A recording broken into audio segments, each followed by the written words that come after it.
Bienvenue sur Médian TV Afrique. Merci d'être avec nous. J'ai l'honneur et l'immense plaisir de recevoir sur ce plateau M. Abdelahad Fassi Fehri. Bonjour, M. le ministre. Bonjour. Vous êtes le ministre de l'Aménagement du territoire national, de l'urbanisme, de l'habitat, de la politique de la ville du Royaume du Maroc. Alors, nous sommes à la veille de l'organisation de la deuxième édition du Forum ministériel africain sur l'habitat et le développement urbain. Le Maroc, on le sait, a des expériences dans ce domaine. Comment le Royaume compte-t-il faire profiter aux autres pays africains ou partager avec eux son expérience et ses expertises en parlant de modèle de coopération sud-sud?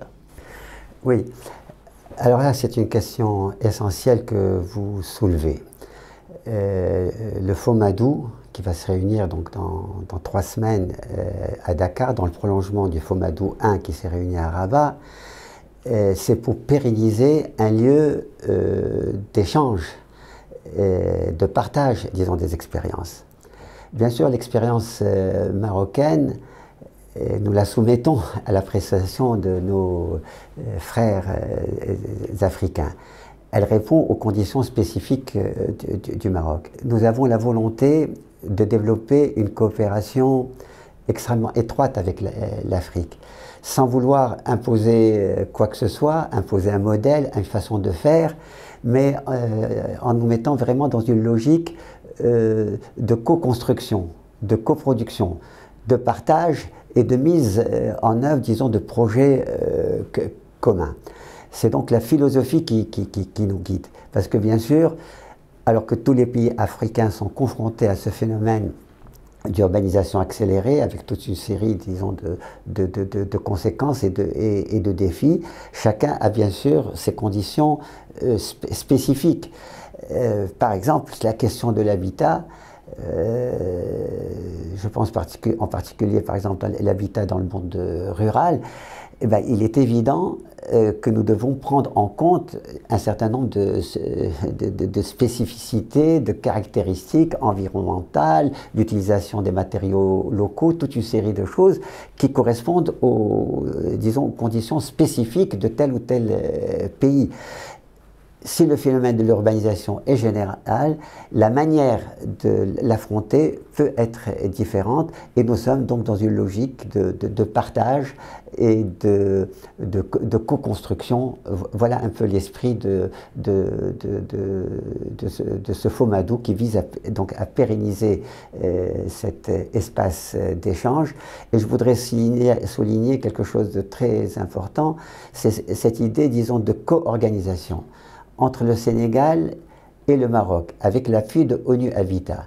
Et cette image de 2 pays africains, frères, qui travaillent ensemble sur ce projet concret pour pérenniser un espace, disons, d'échange, et pour que, véritablement, on sort avec des résolutions, et qu'à travers ces résolutions et ces déclarations, soit la déclaration de Rabat, soit la déclaration projetée de Dakar, soit un élément pour que la voix de l'Afrique soit entendue dans les différentes manifestations internationales, ça me paraît quelque chose de très important. Alors, cette deuxième édition du FOMADou, vous l'avez rappelé, co-organisée par le Royaume du Maroc et la République du Sénégal, un modèle de coopération au sud-sud, comme vous l'avez rappelé, une belle image de coopération.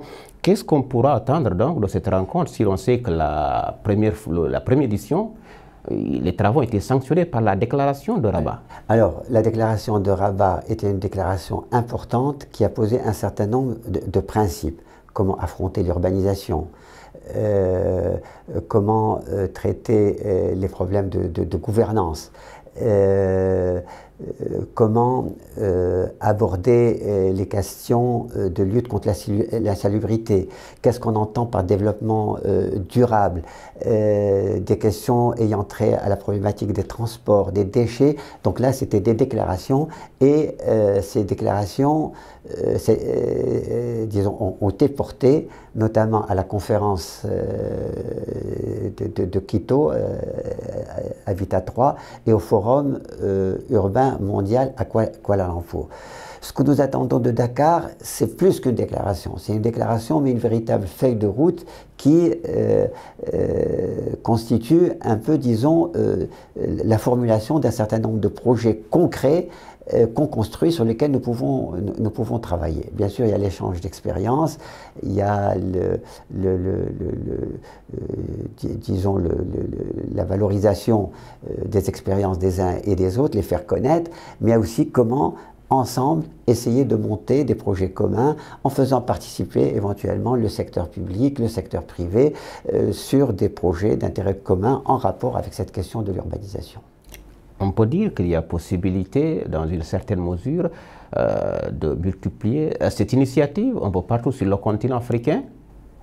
Alors là, il y a une action commune sénégalo-marocaine, mais nous espérons tirer dans notre sillage l'ensemble des pays africains et que nous comptons sur l'implication de tout le monde.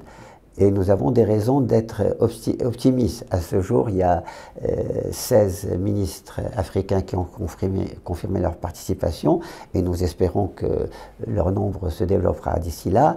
Et il y aura des gens, disons des universités, il y aura des experts, il y aura les professions liées d'une manière ou d'une autre à la question de l'habitat, les architectes, etc., les promoteurs. Donc tout ceci va créer un lieu, disons, de débat pour développer et renforcer les synergies et les perspectives de collaboration interafricaine.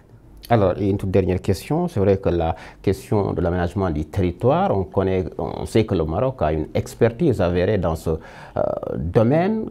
Quelles sont aujourd'hui les contraintes à lever pour y arriver sur le continent africain? Alors, l'aménagement du territoire, c'est une question structurante, importante. Parce que certes, il y a des projets, il faut développer l'investissement, mais nous avons besoin d'avoir une vision de l'ensemble de notre territoire.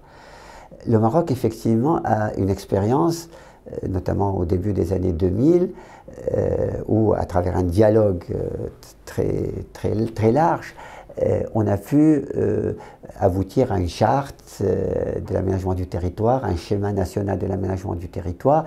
Aujourd'hui, nous ressentons les besoins de l'actualisation, parce qu'il y a les défis nouveaux de l'urbanisation, il y a la transition démographique, il y a les défis écologiques, il y a les évolutions technologiques, il y a les évolutions importantes institutionnelles que connaît notre pays à travers la régionalisation, la décentralisation. Donc là, nous ressentons le besoin d'une actualisation de ces orientations fondamentales de la politique d'aménagement du territoire. Et je pense que tous les pays africains, en même temps qu'ils traitent leurs problèmes urgents, ne doivent pas perdre de vue, disons, d'élaborer cette vision d'ensemble qui peut se faire qu'à travers un travail de concertation, d'échange, qui regroupe aussi bien le pouvoir central que les collectivités territoriales, que les communautés locales. Donc tout ça, c'est cette dynamique de débat pour faire émerger cette vision de notre territoire et comment il doit se développer et quelle place y occupent, disons, nos villes qu'il s'agit de faire prévaloir.